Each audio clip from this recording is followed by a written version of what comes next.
എല്ലാ കൂട്ടുകാർക്കും നമസ്കാരം. +2 ഹിന്ദി പാഠപുസ്തകത്തിലെ ആദ്യത്തെ 2 പാഠങ്ങളുടെ വീഡിയോ എല്ലാവരും കണ്ടു കാണുമല്ലോ. ഇന്ന് നമ്മൾ 3ാമത്തെ പാഠത്തിലേക്ക് കടക്കുകയാണ്. ഇന്ത്യൻ സ്വാതന്ത്ര്യ സമരത്തെക്കുറിച്ച് എല്ലാവർക്കും അറിയാവുന്ന കാര്യമാണ്.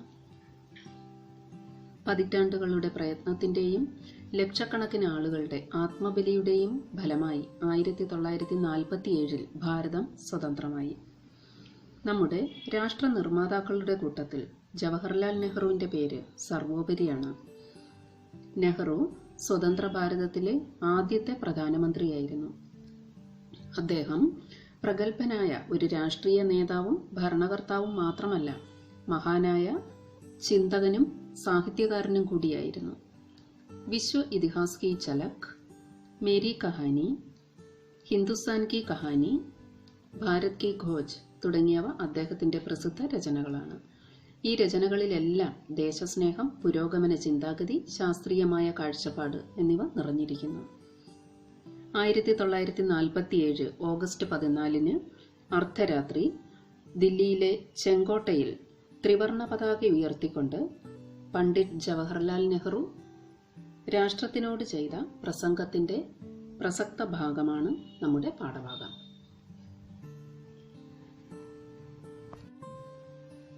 ഇനി നമുക്ക് പാഠത്തിലേക്ക് കടക്കാം. പാഠത്തിന്റെ പേര് മേരെ ഭാരത്വാസിയോ, എന്റെ പ്രിയ ഭാരതവാസികളെ.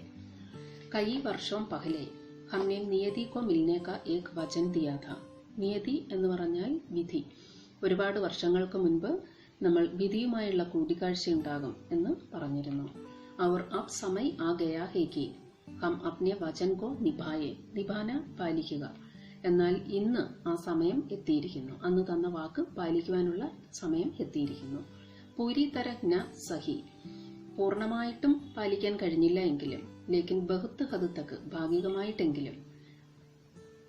ആജ് രാത്ത് 12 ബജെ ജബ് സാരി ദുനിയ സോരഹി ഹോഗി, ഇന്ന് അർദ്ധരാത്രി ഈ ലോകം മുഴുവൻ ഉറങ്ങുന്ന സമയത്ത് ഭാരത് ജീവൻ or Swatantrata Ki Nayi സുബഹ് K സാത്ത് ഉഠേഗ. ഈ ഭാരതീയ ജനത സ്വാതന്ത്ര്യത്തിന്റെ പുതിയ പ്രഭാതത്തോടെയാകും ഉയർത്തെഴുന്നേൽക്കുക. ഇതൊരു വലിയ സെന്റൻസ് ആണ്. അതിന്റെ അർത്ഥം ഒന്നുകൂടി പറയാം. വർഷങ്ങൾക്ക് മുൻപ് നമ്മൾ വിധിയുമായുള്ള കൂടിക്കാഴ്ചയുണ്ടാകും എന്ന് പറഞ്ഞിരുന്നു.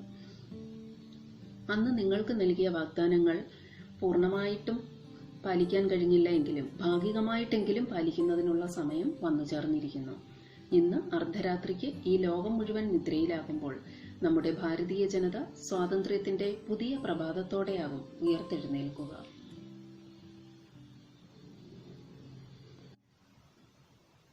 അടുത്ത സെന്റൻസ് നോക്കിയേ. ഏക് ഐസാ ക്ഷൺ ജോ ഇതിഹാസ് മേം ബഹുത് ഹി കം ആതാ ഹേ.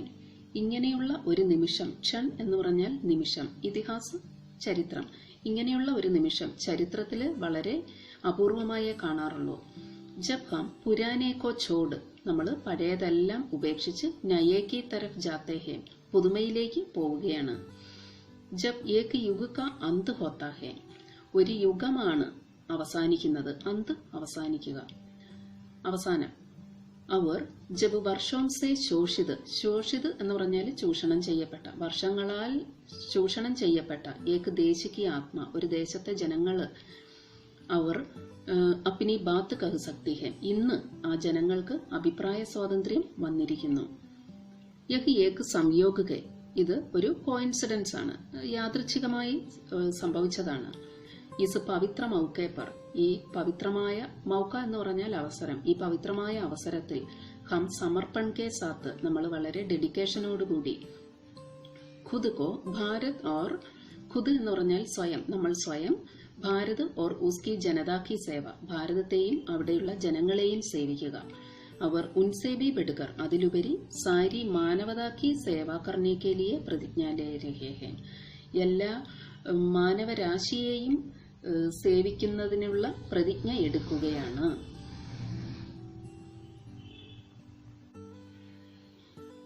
അടുത്ത പാരഗ്രാഫ് നോക്കിയേ. ഇതിഹാസ് के आरंभ के साथ ही भारत ने अपनी अंतहीन खोज प्रारंभ की. ഇതിഹാസ് ചരിത്രം, അന്തഹീന് എൻഡിലസ്, ഖോജ് അന്വേഷണം. ചരിത്രത്തിന്റെ ആരംഭം മുതൽ തന്നെ ഭാരതം അതിന്റെ അവസാനമില്ലാത്ത അന്വേഷണത്തിന് തുടക്കം കുറിച്ചിരുന്നു. और न जाने कितनी ही सदियों इसकी भव्य സബലതാവും और അസബലതാവും से भरी हुई है. നിരവധി നൂറ്റാണ്ടുകളായുള്ള അന്വേഷണം വിജയവും പരാജയവും നിറഞ്ഞതായിരുന്നു. സബലത എന്ന് പറഞ്ഞാൽ വിജയം എന്നാണ്, അസബലത പരാജയം. चाहे अच्छा वक्त हो चाहे बुरा, भारत ने कभी इस खोज से अपनी दृष्टि नहीं हटाई. സമയം അനുകൂലമായിരുന്നില്ല എങ്കിലും ഭാരതം ഈ അന്വേഷണത്തിൽ നിന്നും പിറകോട്ട് പോയതേയില്ല. खोज അന്വേഷണം എന്നാണ്.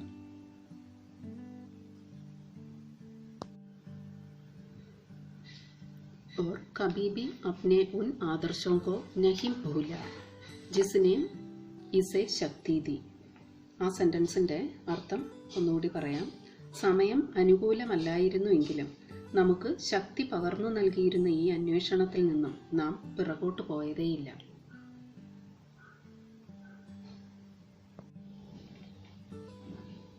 അടുത്ത സെന്റൻസ് നോക്കിയേ.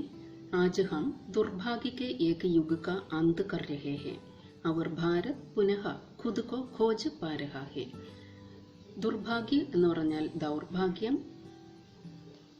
യുഗ് കാലഘട്ടം, അന്ത്കർണ അവസാനിക്കുക, പുനഃ എഗൈൻ വീണ്ടും, ഖുദ് സ്വയം, ഖോജ് പാ രഹാ ഹെ എന്ന് പറഞ്ഞാൽ സ്വയം കണ്ടെത്തുക. അതിൻ്റെ അർത്ഥം ഇങ്ങനെയാണ്: ഇന്ന് നമ്മൾ ദുർഭാഗ്യത്തിൻ്റെ ഒരു യുഗം അവസാനിപ്പിക്കുകയാണ്. ഭാരതം വീണ്ടും തങ്ങളെ തന്നെ കണ്ടെത്താൻ ശ്രമിക്കുകയാണ്. ഇവിടെ ദുർഭാഗ്യക ഏക് യുഗ് എന്നതുകൊണ്ട് അർത്ഥമാക്കുന്നത് നമ്മൾ അടിമത്തത്തിൽ കഴിഞ്ഞ കാലഘട്ടം, അതായത് ബ്രിട്ടീഷ് ഭരണത്തിൽ കഴിഞ്ഞ യുഗം. ഈ ഭാഗത്തു നിന്നും ക്വസ്റ്റ്യൻസ് ചോദിക്കാറുണ്ട്. വളരെ ഇമ്പോർട്ടൻ്റ് ആയിട്ടുള്ള ഒരു ഭാഗമാണ്. ഇവിടെ ശ്രദ്ധിക്കുക. ഖുദ് കോ ഖോജ് പാ രഹാ ഹെ എന്നതിൻ്റെ അർത്ഥം സ്വയം കണ്ടെത്തുക എന്നാണ്. അതായത് നമ്മുടെ രാജ്യത്തിൻ്റെ ഭാവി നമ്മുടെ കൈകളിലാണ്. അത് നല്ലപോലെ ആ ഡ്യൂട്ടി നമ്മൾ തന്നെ നിർവഹിക്കുക.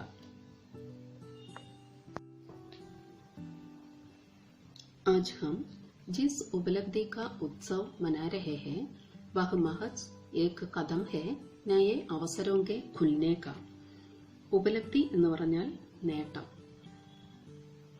ഇന്ന് നമ്മൾ ഏത് നേട്ടമാണോ ആഘോഷിച്ചുകൊണ്ടിരിക്കുന്നത് അത് കേവലം പുതിയ അവസരങ്ങൾ തുറന്നു നൽകുന്നതിലേക്കുള്ള ഒരു ചവിട്ടുപടി മാത്രമാണ്. കദം എന്ന് പറഞ്ഞാൽ സ്റ്റെപ്പ് അല്ലെങ്കിൽ ചവിട്ടുപടി. ഖുല്ല തുറക്കുക. ഇനി അടുത്ത സെന്റൻസ് നോക്കൂ. इससे भी बड़ी विजय और उपलब्धियां हमारी प्रतीक्षा कर रही है. ഉപലബ്ധി നേട്ടം. ഇതിലും വലിയ വിജയങ്ങളും നേട്ടങ്ങളും നമ്മളെ കാത്തിരിക്കുകയാണ്. അടുത്ത സെന്റൻസ്. क्या इसमें इतनी शक्ति और बुद्धिमत्ता है कि हम इस अवसर को समझें और भविष्य की चुनौतियों को स्वीकार करें. ചുനൗത്തി വെല്ലുവിളി, ബുദ്ധിമത്ത എന്ന് പറഞ്ഞാൽ ബുദ്ധിശക്തി എന്നാണ്. ഈ അവസരം മനസ്സിലാക്കാനും ഭാവിയിലെ വെല്ലുവിളികളെല്ലാം സ്വീകരിക്കാനും ഉള്ള ശക്തിയും ബുദ്ധിയും നമ്മളിൽ ഉണ്ടാകുമോ?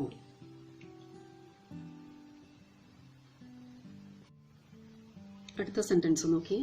भविष्य में हमें विश्राम करना या चैन से नहीं बैठना है बल्कि निरंतर प्रयास करना है ताकि हम जो वचन बार बार दोहराते रहे हैं और जिसे हम आज भी दोहराएंगे उसे पूरा कर सकें. ഭവിഷ്യമേം എന്ന് പറഞ്ഞാൽ ഫ്യൂച്ചറിൽ, ഹമേം വിശ്രാം കർണ നമുക്ക് വിശ്രമിക്കാനോ, യാ ചൈനസെ നഹിം ബൈഠന, ചൈന എന്ന് പറഞ്ഞാൽ മനസമാധാനം, ബൈഠന ഇരിക്കുക, നമുക്ക് മനസമാധാനത്തോടെ ഇരിക്കാനോ പറ്റില്ല. ബൽക്കി നേരെ മറിച്ച്, നിരന്തർ പ്രയാസ് കർണ ഹെ, പ്രയാസ് കർണ പരിശ്രമിക്കുക, നമ്മൾ കണ്ടിന്യൂസ് ആയിട്ട് പരിശ്രമിച്ചുകൊണ്ടേ ഇരിക്കണം. താക്കി സോ ദാറ്റ്. അപ്പോൾ ഹം ജോ വചൻ ബാർ ബാർ ദൊഹരാത്തേ രഹേ, നമ്മൾ എന്ത് വചൻ എന്ന് പറഞ്ഞാൽ പ്രതിജ്ഞ, എന്ത് പ്രതിജ്ഞയാണോ ഇടയ്ക്കിടയ്ക്ക് ആവർത്തിച്ചുകൊണ്ടിരുന്നത്, ദോഹരാന ആവർത്തിക്കുക, और जिसे हम आज भी दोहराएंगे, അതേ പ്രതിജ്ഞ തന്നെ നമ്മൾ ഇന്നും റിപ്പീറ്റ് ചെയ്യും, ആവർത്തിക്കും. ഉസേ പൂരാ കർ സകേ, ആ പ്രതിജ്ഞ നിറവേറ്റാൻ വേണ്ടിയിട്ട് നമ്മൾ പരിശ്രമിക്കും. അടുത്ത സെന്റൻസ് നോക്കൂ. भारत की सेवा का अर्थ है लाखों करोड़ों पीड़ित लोगों की सेवा करना.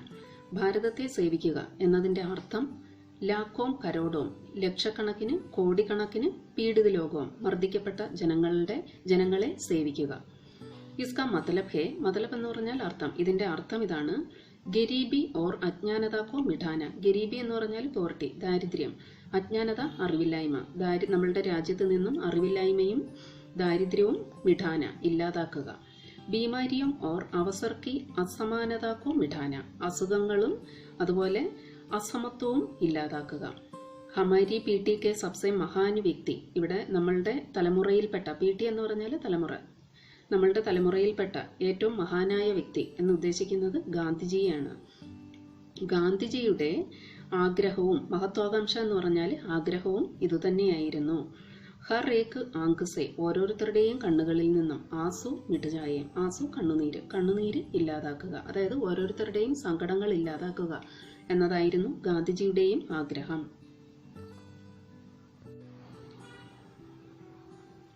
അടുത്ത സെന്റൻസ് നോക്കിയേ.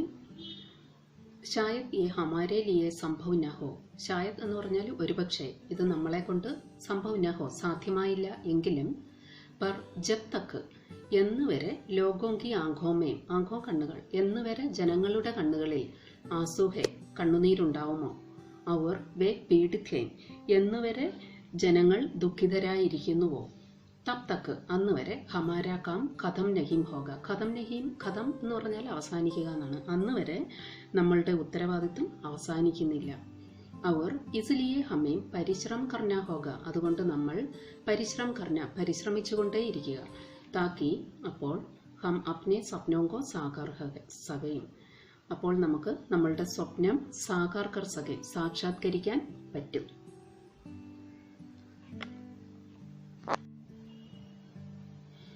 അടുത്ത ഭാഗം നോക്കൂ. വേ സപ്നെ ഭാരത് കെ ലിയേ ഹേം പർ സാത്ത് ഹി പൂരെ വിശ്വ കെ ലിയേ ബി ഹേം. ഈ സ്വപ്നം ഭാരത് കെ ലിയേ ഹേം, ഭാരതത്തിന് വേണ്ടിയുള്ളതാണ്. പർ സാത്ത് ഹി അതോടൊപ്പം തന്നെ, പൂരെ വിശ്വ കെ ലിയേ, വിശ്വ ലോകം, ഈ ലോകത്തിന് വേണ്ടി ഉള്ളതാണ്. ആജ് കോയി ഖുദ് കോ ബിൽക്കുൽ അലഗ് നഹീം സോച്ച് സക്ത. അലഗ് നഹീം എന്ന് പറഞ്ഞാൽ മാറി നിൽക്കാൻ പറ്റില്ല. ഇന്ന് ആർക്കും സ്വയം മാറി നിൽക്കാൻ പറ്റില്ല, അങ്ങനെ ചിന്തിക്കാൻ പോലും പറ്റില്ല. ക്യോങ്കി എന്തുകൊണ്ടെന്നാൽ, സഭി രാഷ്ട്ര, എല്ലാ രാഷ്ട്രവും, അവർ ലോക് അവിടെയുള്ള ജനങ്ങളും, ഏക് ദൂസരെ സെ ബഡി സമീപത സെ ജുഡേ ഹുയേ ഹേം, എല്ലാവരും വളരെ യൂണിറ്റി അല്ലെങ്കിൽ സമീപതയോടെയാണ് ജീവിക്കുന്നത്. അതുകൊണ്ട് ആർക്കും മാറി നിൽക്കാൻ പറ്റില്ല. ശാന്തി കോ അവിഭാജ്യ കഹാ ഗയാ ഹേ. ശാന്തി അല്ലെങ്കിൽ സമാധാനം എന്നത് അവിഭാജ്യ ഘടകമാണ്. അടുത്ത സെന്റൻസ് നോക്കൂ. ഇസി തരഹ് സെ സ്വതന്ത്രത ഭി അവിഭാജ്യ ഹേ, സമൃദ്ധി ഭി ഓർ വിനാശ് ഭി. ഇതുപോലെ തന്നെ സ്വാതന്ത്ര്യവും സമൃദ്ധിയും നമുക്ക് അവിഭാജ്യമാണ്. അബ് is Duniya co Chhote Chhote ഹിസ്സോ may നഹീം ബാണ്ടാ ജാ സക്ത. ഇപ്പോൾ നമ്മുടെ രാജ്യത്തെ ഇനി ചെറിയ ചെറിയ പാർട്ടായിട്ട്, ചോട്ടെ ചോട്ടെ ഹിസ്സോ മേ, ചെറിയ ചെറിയ പാർട്ടായിട്ട്, നഹീം ബാണ്ടാ ജാ സക്ത, ഇനിയും വിഭജിക്കാൻ പറ്റില്ല. ഹമേം സ്വതന്ത്ര ഭാരത് കാ മഹാൻ നിർമ്മാൺ കർനാ ഹേ. നമുക്ക് സ്വതന്ത്ര ഭാരതത്തിന്റെ നിർമ്മാണത്തിൽ പങ്കാളികളാകണം. ജഹാം ഉസ്കെ സാരെ ബച്ചെ രഹ് സകേം. അതായത് എല്ലാ കുട്ടികൾക്കും സമാധാനത്തോടെ ജീവിക്കാൻ കഴിയുന്ന സ്വതന്ത്ര ഭാരതത്തിന്റെ നിർമ്മാണത്തിൽ നമുക്ക് പങ്കാളികളാകാം. ജയ് ഹിന്ദ്.